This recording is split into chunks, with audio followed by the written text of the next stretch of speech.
Hello guys, magkakainit tayo ng mainit kasi magkakainit ng aking pinsan. Okay, yan. Ito na yung pig. Nandiyan na. Wait lang ba? Yan, nalunod din siya. Yan. Then, sasaksakan pala natin. Sasaksakan natin siya.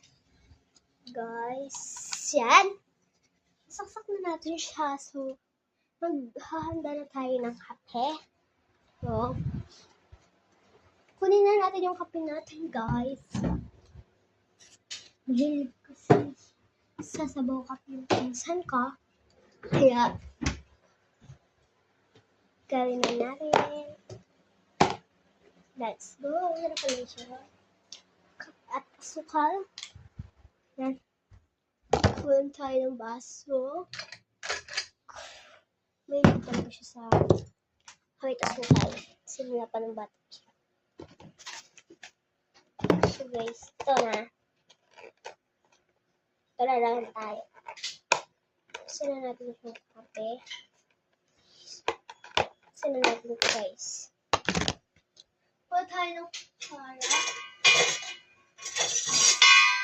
Ay, sorry maingay. So guys, ito na pala yung lalagay na natin tong kape. Okay. So, takbo nila ulit natin to. Yan. Lagyan naman natin siya ng asukal. Yan, open na natin ang asukal natin. Yan. Yan, lagyan na natin siya ng yan. Okay na guys. Balik na natin ito. Yan. Okay.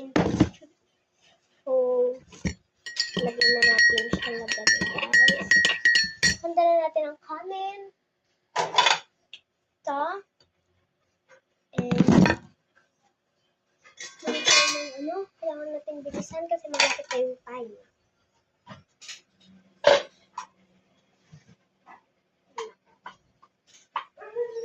So guys, ito na yung kanin. Ito na, malapit na yung time. Ito na guys. So,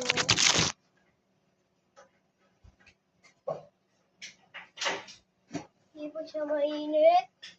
Kala, malapit na yung time. Ito tapos na guys, hanggang dito na lang. And, tatalik na lang ulit.